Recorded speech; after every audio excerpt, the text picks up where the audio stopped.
Hello everybody, welcome back to Let's Play Pikmin for the Nintendo GameCube. I'm the French Fry King, and in the last episode we crash landed on this weird planet and we're able to collect our engine to our spaceship, and so we were able to blast off into the atmosphere. In this episode, we will be continuing on with this game, going to the Forest of Hope, my favorite place in this game. So without further ado, let's go right into it. The Forest of Hope. It's like my favorite place in the game. Just listen to this.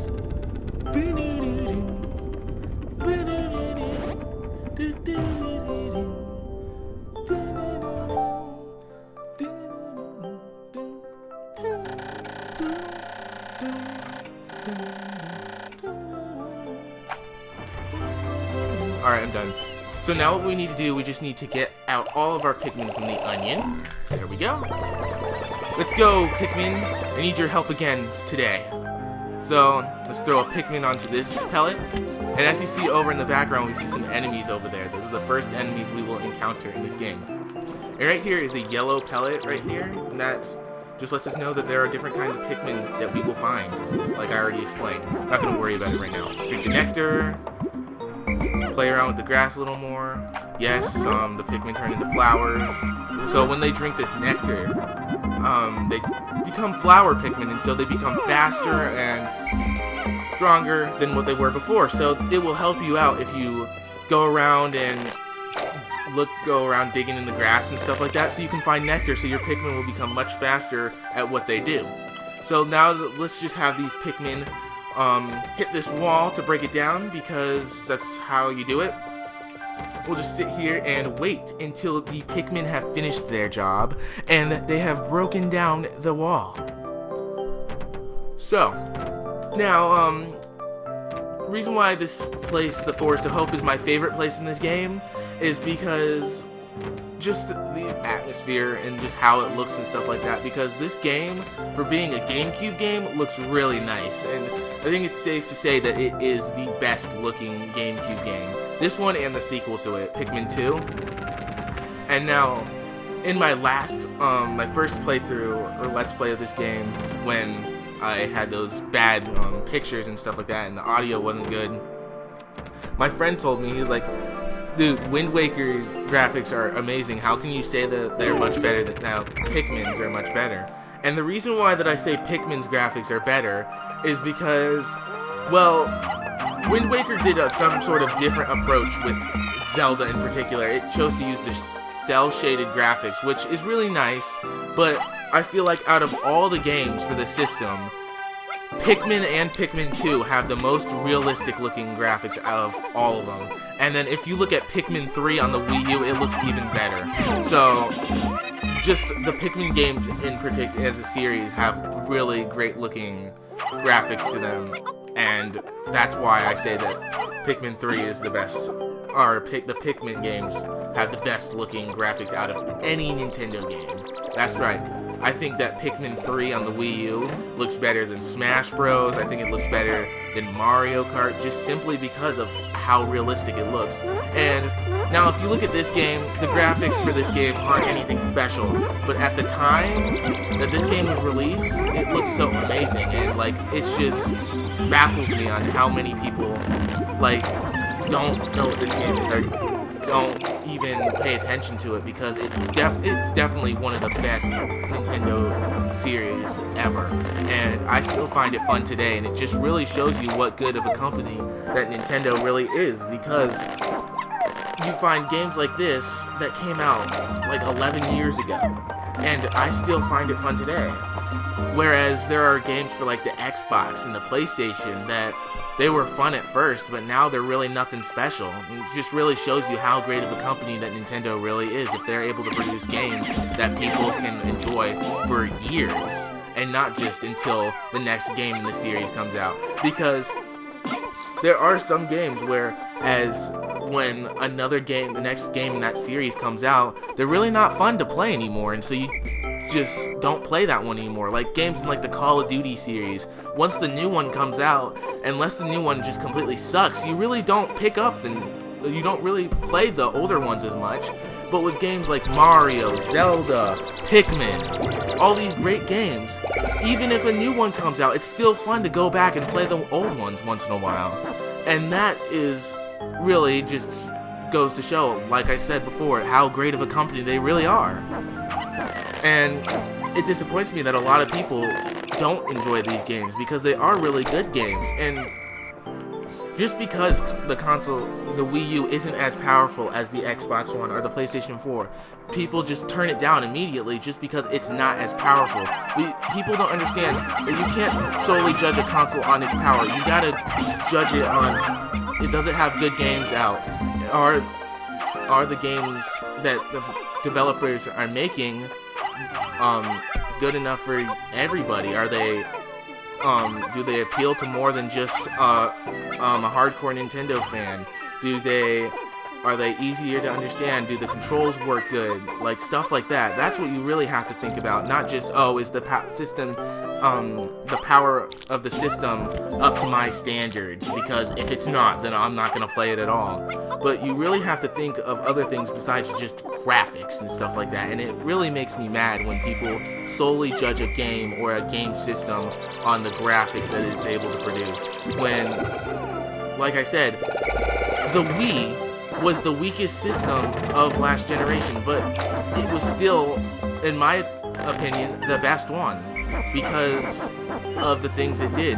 They decided to take a different approach that time around and go with a weaker system, but make it targeted towards more casual gamers. And even though it was targeted towards like your family members, not necessarily the hardcore gamer, it still had games that still appeal to the hardcore gamers, like Twilight Princess, Super Mario Galaxy, like games like that. You have to be like a big Zelda fan to enjoy Twilight Princess and Skyward Sword, which are both very great games.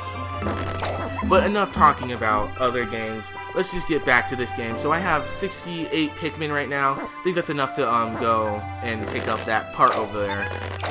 Got those Pikmin. Let's head this way. And we're actually gonna meet a new color of Pikmin here. So that's cool. Let's how much Pikmin? 40. All right. Why, it's the eternal fuel dynamo.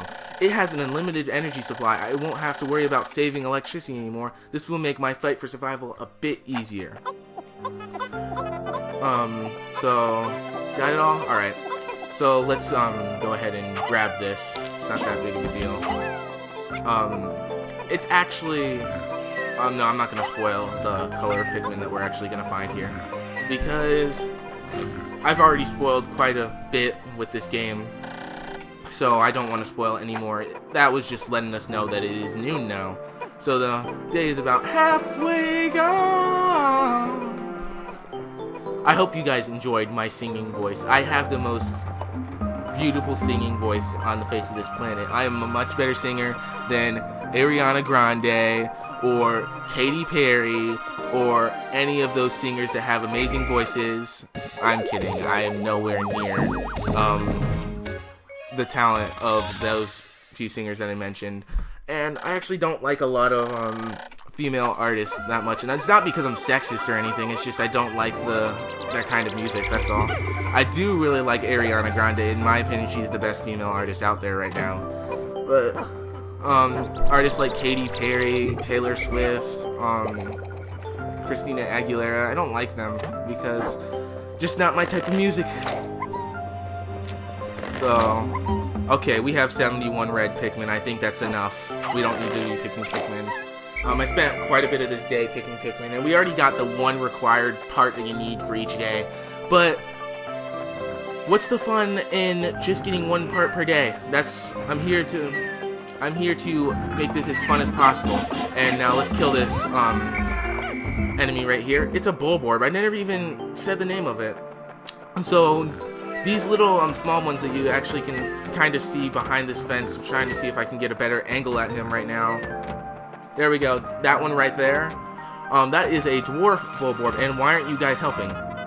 The other one is a regular Bulborb. And what you want to do when you're fighting these dwarf Bulborbs, you want to try to kill them quickly, because if you don't, then they'll give us some kind of, like, I guess, call or something, and then that big Bulborb will actually wake up, and it will not be fun. So, we want to try to kill this little one as quickly as possible. So, once these Pikmin are done, we'll go in there and take them out. Alright. So, the best thing you want to do is kind of line up your little crosshair right underneath the Bulborb, and then just chuck them at him, and then they'll squish him and kill him immediately. It's kind of awesome. And before we do anything, let's go ahead and rush this Bulborb, and then he gets taken out like in no time if you have a ton of Pikmin, because Pikmin are really strong in groups. So that's why you want to have a good amount of Pikmin, because the more Pikmin you have, the better you'll end up doing, because Pikmin work really good in groups and they're much stronger. And when they're in a group, they can take down pretty much anything. Like, you'd be surprised at what these little guys can take down. You'll see some bosses later on in this game where you think, man, these little guys can just do that much to these guys? And actually, when you compare the sizes of these enemies and stuff like that, they're really not all that big, because for those of you that don't know, Pikmin takes place at a it's a microscopic level. And because if you look in the manual for Pikmin, Olimar is only the size of a quarter. So, yeah. And these Pikmin, if you were to, you could have like 10 of these Pikmin lined up on your GameCube controller or something like that. Like, they're so tiny, but like, they can do all these great things. And I just think, I seriously have to give props to Nintendo for the idea of this game, because like I said, this game is my childhood game. I've loved it ever since I picked it up that one day at GameStop, or whatever it was that I got it. I don't really remember, because it's been so long since I picked up this game. But I want to like thank Miyamoto for just coming up with this idea for a game. Like, it's so amazing, and I don't understand, like, you have to be very creative to just come up with an idea for, hey, how about we come up with an idea for a game, and in the game, what you do, you have these little creatures called Pikmin, and what you do, you gotta you use them to help you collect the parts to your spaceship, because you crash landed on this planet, and you only have 30 days to survive. Like, that's like one of the most amazing ideas for a game ever. And like, it really just goes to show, again, how great of a company Nintendo is, because they have all these people coming up with these great ideas, and they work so hard on their games. And there's not many Nintendo games that you can really say are not really all that great just because because of glitches and stuff like that, or they didn't work with the games enough and they didn't spend enough time with them, or whatever. So right here we have the yellow Pikmin. This is the purpose of the yellow Pikmin. They can actually pick up these rocks. Olimar doesn't know what they are at the moment, but they're actually bomb rocks, and they blow up. So what you want to do, move away and then separate the Pikmin, and then grab the ones with the bomb rocks. And then this wall right here takes 3 bomb rocks to break. So you want to throw 1, wait for it to explode, 2, and yes, it explodes. We just explained that, Olimar. 2, wait for it to explode, and then 3, wait for it to explode, and then you're just going to want to go and grab all your Pikmin right here. And we are almost done with the day, so I believe we'll be able to get one more part, and then we'll be good. It's right there, actually. So let's kill these guys, swarm them, and I think oh, no Pikmin died, actually. Oh, yeah, 1 did. Oh, well. That's life in the world of Pikmin. So let's throw as many Pikmin as possible to carry this back. And good thing is most of them are flowers, so they'll probably be able to carry it back pretty fast. And if they don't carry it back fast enough, I did spend quite a bit of time collecting Pikmin, so that's kind of what I get. Let's put the yellow Pikmin that we have in the onion. And they're carrying it back pretty fast. They might get it back in time. And if they don't, I'll just pull them off of the thing. And I'm not going to bother collecting any of these Bulbors right now, because we really don't have time. We spent quite a bit of time making Pikmin. We spent about half the day making Pikmin, and because, like I said, because we need a whole bunch of them. You don't need like 1,000 Pikmin. I never usually make any more than like 200 or 300, but it's good to have another Pikmin. So you gotta do what you gotta do. Put these Pikmin in the onion, and Yeah, see, they're gonna make it. I mean, it's a good thing I had so many flower Pikmin, because if they were not flowers, then they would not be able to carry it as fast as they are right now.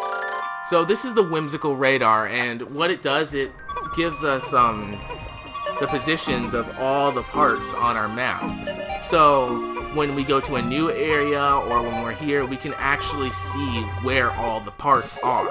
So that comes in handy. That's really comes in handy, because now we don't have to worry about, oh, are the parts over here, or are we gonna have to look, or just basically running around looking around for your parts. Now, one other feature that this map does have, and you see these stars are just your parts to your ship, but now you can actually look around to see if there are any Pikmin just laying around. And what you want to do before the day goes out, you want to make sure that all your Pikmin are either at base, as what I call it. I call this base because that's just where you landed, or with you at the time, so they'll end up just being dismissed into their onions at the end of the day. And the column all the way to the left shows you how many Pikmin are actually with you at the time, like you have with you. The amount all the way in the middle shows you how many Pikmin are out in the field at one time. And then all the way to the right, that last little column, you can't actually see it right now, but it shows you how many Pikmin you have total. So we have, like I said, 78 Pikmin. And as you see right here, the enemies, the Bulborbs, wake up at night, and if you leave any behind, you will actually see them eat your Pikmin. So I'm going to try my best to not leave any behind. And Olimar was just explaining that once your spacesuit gets damaged, you can just walk up to your spaceship, press A, and then you'll heal yourself up. So, yeah. I never usually get hurt too much because the Pikmin are the ones fighting. But that's all for this episode. If you liked the video, hit the like button. If you really like this video, consider subscribing to my channel so you'll be notified of whenever I release videos for this Let's Play, or my Luigi's Mansion Let's Play, which is going up alongside this one. If you want to see any kind of co-op sort of things with me and my brother Darius, we have a second channel called The Chicken Nuggets. I'll leave a link to that channel in the description below. So thank you all for watching again, and I will see you guys in the next one. Bye.